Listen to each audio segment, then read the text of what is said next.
За энэ манай стандартчлалын үйл ажиллагааг зохицуулж байгаа гол ганц хууль байгаа. Стандартчлал тохирлын үнэлгээний тухай хууль. Энэ хуулинд маань бол одоо энэ иргэн аж ахуйн нэгж байгууллагуудын хоорондох үүсэх харилцааг зохицуулахаар хийцэн байгаа. Стандартын бодлогын асуудлыг. За энэ хуулинд маань ер нь стандартчлалыг хэрхэн боловсруулахаар ерөнхий зарчмыг гаргасан байгаа. За энэ дээр бол үндэсний стандарт боловсруулахдаа олон улсын стандартыг ерөнхийдөө үндэс суурь болгоё гэсэн зарчим байгаа. За хоёрт нэг бол одоо олон улс бүс нутгийн стандартаар дамжуулж за шинэ дэвшилтэд техник технологиг нэвтрүүлэх боломж бол энэ хууль дээр бас бий. За бүтээгдэхүүн үйлчлэгийг боловсруулагч, үйлдвэрлэгч, хэрэглэгчдийн сонирхлыг тэнцвэржүүлэх талаар бас энэ хуулинд бас тусгаж өгсөн байгаа.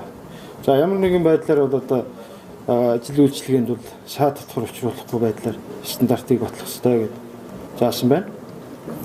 За гарч байгаа баримт бичгүүд бол одоо ЭМ-ээс тодтолтой үндэсний стандарт байгаа. За мөн аж ахуйн нэгж байгууллагаас боловсруулсан стандартыг бүртгэж хэрэглүүлдэг. За олон улс, гадаад улсын дэвшилттэй стандартуудыг одоо бүртгэх боломж бас бий. Бүртгэж 1 жилийн хугацаатай хэрэглэх. Тэр 1 жилийн хугацаанд хэрэгжилж явах хугацаанд үндэсний стандарт болох үйл ажиллагаас давхар хийгдэж явах ёстойгоор энэ хуулинд бас зохицуулт хийгдсэн байна. За одоогоор бол үндэсний стандартын тогтолцоо бол одоо иймэрхүү бүтцтэй байгаа. Монгол Улсын засгийн газрын тохируулагч агентлаг энэ хүү стандартын үйл ажиллагааг зохицуулж байгаа. За дэрэгд нь бол стандартын үндэсний зөвлөл. Энэ үндэсний зөвлөлөөр бол стандартуудыг баталдаг. За үндэсний зөвлөлөөс стандартыг боловсруулах, за нөгөө дүгнэлт өгөх, шүүлт хийх гэх асуудлуудыг хариуцсан техникийн хороодыг бас баталдаг. За одоогоор Монгол Улсын хэмжээнд бол 54 үндэсний стандартны техникийн хороо салбар бүрээрээ байгуулагдаад ажиллаж байгаа. За эдний төлөөллүүд бол одоо төрийн болон төрийн ус байгууллага, эрдэм шинжилгээний байгууллагын бүрэлдэхүүнээр төлөөллийг бий болгодог. За манай стандартын байгууллагын гадаад харилцааны хувьд бол 1979 онд олон улсын стандартын байгууллагатай бол гишүүн байгууллагаар бол элссэн. Тэгээ үүнээс хойш бол одоо ингээд олон улсын цахилгааны техникийн комисс, цахилгаан холбооны гэдэг үндсэн стандартын байгууллагатай хамтарч байна. Дээр нь өнгөрсөн оноос эхлээд Европын холбооны стандартын байгууллагатай бас хамтран төсөл хэрэгжүүлж ажиллаж байгаа. За ер нь бол энэ стандартын олон улсын стандартын байгууллагын 10 техникийн хороотой бол одоо идэвхтэй гишүүн, 23 дэд хороотой нь идэвхтэй гишүүн, 75 техникийн хороо, 38 дэд хороонд ажиглагчаар явж байгаа. За өнөөдрийн байдлаар Монгол улсад батлагдсан нийт 6019 стандарт байгаа. За үүний бол 1983 буюу 33.1% нь одоо олон улсын стандартад нийцсэн гэж одоо үзэж байгаа. За уул уурхайн салбарт бол нийтдээ одоо 361 стандарт одоо мөрдөж байгаа.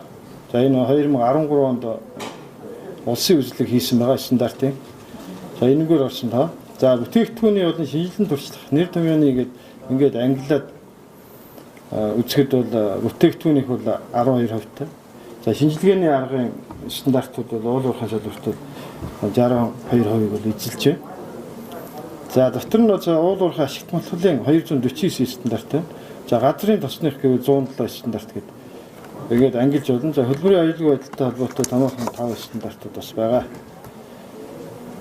За 2013 оны үзлэгээр бол энэхүү стандартуудаа бүгдийн нэг үрчлэн үзээд за цаашид энэ стандартуудаа хэрхэн сайжруулах талаар одоо зорилт тавьсан байгаа. Тэр зорилтын дагуу өнөөгийн байдлаар бол олон улсын стандарт уул уурхайн салбарт байгаа олон улсын стандарт 70 стандарт байгаа юм байна. Үүнийг бол одоо 100-аар нэмэгдүүлнэ гэсэн бас төлөвлөлт хийгдээд уул уурхай яамнаас бодлогоор явж байгаа. За бүс нутгийн 34 гэх мэтлэн ийм үнэлгээнүүд байгаа. Цаашд бол зорилт бол олон улсын түвшинд хүргэнэ гэсэн зорилтыг тавьсан байна. За эрх зүйн байдлын хувьд бол заавал хэрэглэх стандарт бол хуучин бол их байгаа. Зөндөө ихэнх стандартууд заавал 201 стандарт. Олон улсын стандартын байгууллагын одоо баримталж байгаа бодлогоор бол ер нь бол сайн дураар хэрэглэх, сонгон хэрэглэх боломжийг бол өгөх ёстой гэдэг зорилгын дагуу манай байгууллага бас тэр зорилтод хүрэхийн тулд заавал нүүртэх стандартын тоог бууруулах зорилготой ажиллаж байгаа. За эндээс та бүхэн харагдж байгаа.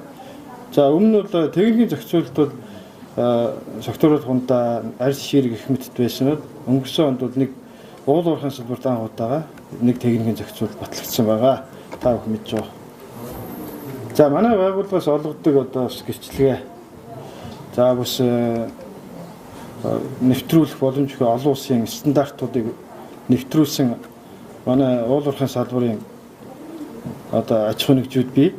За чанарын удирдлагын тогтолцоо ISO 9001-ийг нэвтрүүлсэн 8 аж ахуй нэгж одоогоор уул уурхайн салбартай. За энэ хоёр байгаль орчны удирдлагын тогтолцоо, чанарын удирдлагын тогтолцоо энэ хоёр стандартыг хуулийн нэвтрүүлсэн байгууллага бол за таны имс компаниуд одоо энэ стандартыг нэвтрүүлээд үйл ажиллагаанд аваа явж байгаамаа. За өнгөрсөн жилээс үндэсний чанарын шагнал гэж бий болсон. За энэ шагнал нь бол одоо чанарыг эрхэмлэж явдаг аж ахуй нэгж байгууллагуудыг шагнаж урамшуулахаар гарсан юм шагнал байгаамаа. За тохирлын гэрчлэгээ бол үндэсний тохирлын тэмдгийн талаар та бүхэн мэдж байгаа.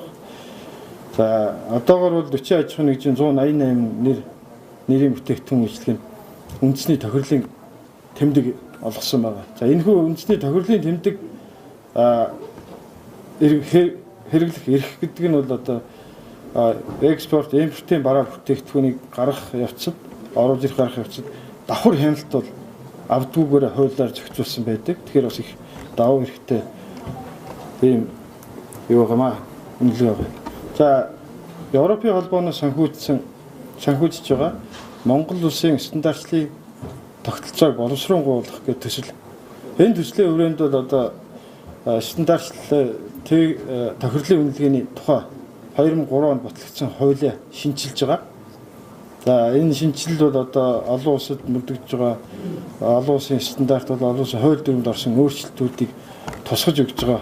Одоо давуу талтай олон улсын жишгт нийцэхээр хууль болно гэсэн байдлаар явж байгаа. Одоо засгийн газарт өргөн баригдсан явж байгаамаа. За тэгээд стандарттай холбоотой мэдээллүүдийг авъя гэвэл одоо манай үйлчлэгийн танхимаар авч болж байна. Интернетээр авч болж байна. За электрон шуудангаар харилцаж болж байна. За телефон утас. За стандартын жагсаалт гээд ном гардаг тохимол. Тэндээс бол бүх англи юугаар нь гарсан байдаг. Тэндээс үзэж болно. Ингээд та бүхэнд анхаарал тавьсанд баярлалаа.